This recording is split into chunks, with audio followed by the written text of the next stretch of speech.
Good morning, Hojo staff, students, and families. Ya'ateh Ben, we're ready to start our day, so everybody please stand. Place your right hand over your heart. Our voices are off and bodies are still. I pledge allegiance to the flag of the United States of America and to the republic for which it stands, one nation, under God, indivisible, with liberty and justice for all. We, the people of the United States, in order to form a more perfect union, establish justice, ensure domestic tranquility, provide for the common defense, promote the general welfare, and secure the blessings of liberty to ourselves and our posterity, do ordain and establish this Constitution for the United States of America. Good morning, everyone. Today is Monday, November 30th, the last day of November. I hope you had a great break last week and celebrated Thanksgiving. So we're back at school, and we are at school for this week until the governor says we have to close, or unless we have a number of COVID positive cases at our school. We're going to try to stay open. If you want, you can elect to stay remote, or you can come to school. It's up to you. Okay, so for some music, I thought today would be a good day. Maybe we start to review some of our older pieces so we don't forget all of the pieces that we've already learned.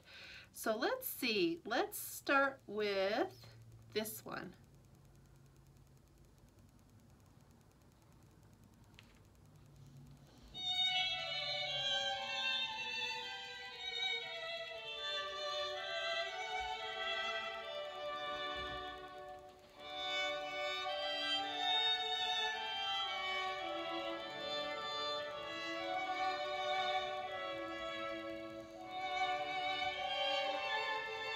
Do you remember that one?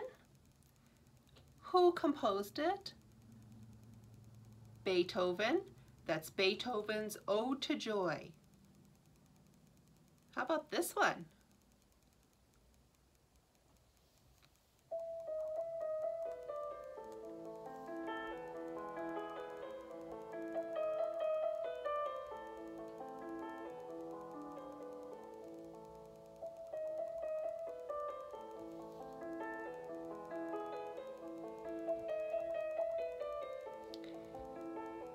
Do you remember that one? Same composer, Beethoven, for Elise. All right, how about this one?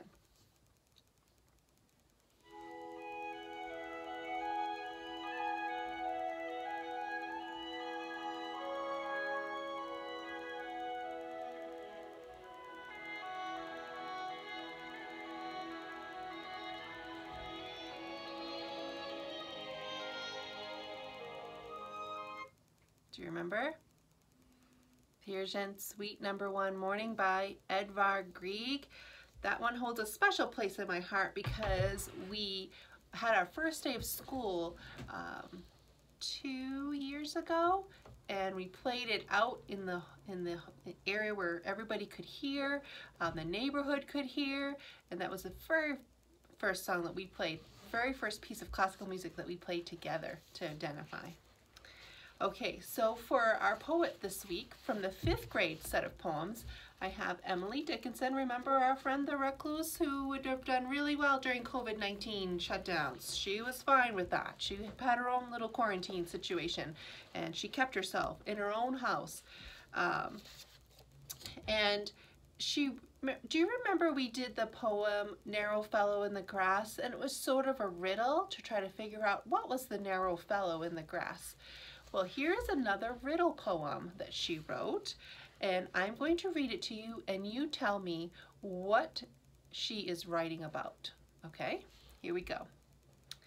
I like to see it lap the miles and lick the valleys up and stop to feed itself at tanks, and then, prodigious step, around a pile of mountains and supercilious pier, in shanties by the sides of roads, and then a quarry pair, to fit its sides and crawl between, complaining all the while, in horrid hooting stanza, then chase itself downhill, and neigh like Boanerges, then, punctual as a star, stop, docile and omnipotent, at its own stable door.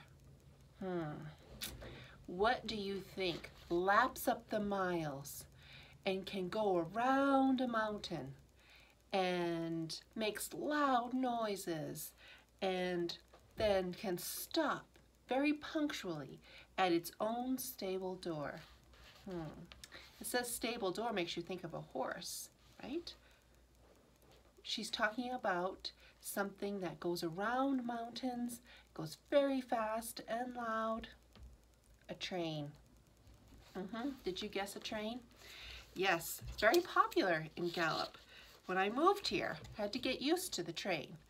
So, it's a good poem for Gallup. So for art, let's do some review there too. We're going to go roundabout and see back and forth through time.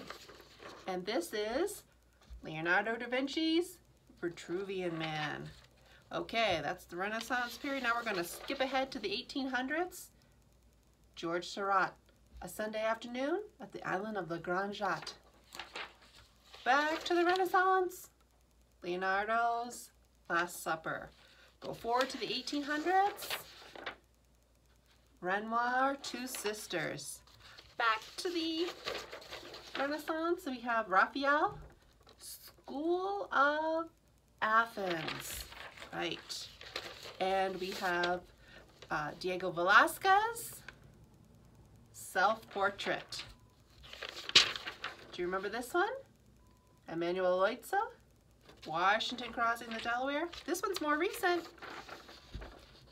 This is the 1900s, 1940-ish, 1945, I think. This is Norman Rockwell's Freedom of Speech. Oh, back to the Renaissance. Who do we have here? Caravaggio. The card shops, remember? Cheating at cards, remember this one? And, oh, now to the 1800s in the United States. Young Mother Sewing. Mary Cassatt. Remember where she also did the picture of the children playing at the beach? Mary Cassatt. Okay, friends. We've been studying the amendments to the Constitution, the first 10 amendments to the Constitution. So let's review the first 4. So I'll say them, you can say them with me if you remember. If not, let's refresh our memory, and then we'll do the 5th one together. First Amendment. Congress shall make no law respecting the establishment of religion or prohibiting the free exercise thereof, or abridging the freedom of speech or of the press, or the right of the people peaceably to assemble and to petition the government for a redress of grievances. Second Amendment. A well-regulated militia being necessary to the security of a free state, the right of the people to keep and bear arms shall not be infringed. Third Amendment. No soldier shall in time of peace be quartered in any house without the consent of the owner, nor in time of war, but in a manner to be prescribed by law. Fourth Amendment. The right of the people to be secure in their persons, houses, papers, and effects against unreasonable searches and seizures shall not be violated, and no warrants shall issue but upon probable cause, supported by oath or affirmation, and particularly describing the place to be searched and the persons or things to be seized. Right? Those are your rights under the Constitution. Now the 5th Amendment. No person shall be held to answer for a capital or otherwise infamous crime unless on a presentment of an indictment of a grand jury, except in cases arising in land or naval forces or in the militia, when in actual service in time of war or public danger. Nor shall any person be subject to the same offense to be twice put in jeopardy of life or limb, nor shall be compelled in any criminal case to be a witness against himself, nor be deprived of life, liberty, or property without due process of law, nor shall private property be taken for public use without just compensation. Are those coming all back to you now? Becoming more familiar? One thing I forgot to do, I was going to show you some pieces of architecture. See if we could remember these as well. Remember, this is the Parthenon in Greece. That's right, 447 BC. BC, before the birth of Christ on our timeline. So now we're in the year of our Lord, so AD. And we have some very similar pieces of architecture. Let's see, this one looks sort of similar, doesn't it? What is this one? The U.S. Supreme Court, that's right. How about this one? Lincoln Memorial. See all the same structure, kind of the square with the columns, very classical because it dates back to Greece, the days of ancient Greece and Rome. And Jefferson Memorial, right? Washington Monument. And this is sort of an, reminds us of the obelisks, right, in ancient Egypt. Harking back to ancient times. This is the Capitol, U.S. Capitol building, right, where our senators and representatives meet. And finally, also very classical, is the White House, the front and the back of the White House, where pretty soon we'll inaugurate a new president. And we're waiting on that to see how that all plays out. Our democracy at work. No birthdays today, did I tell you? No birthdays. So we do have our wreaths ready to be picked up on December 2nd. And I will send out details about how we will let people know when to come pick up. We'll also have some other little things for sale too, like $1 or $2, $3 items, all to help raise some money for the athletics department here at Hojo, so we can offer more things. Okay, that's all we have for announcements today.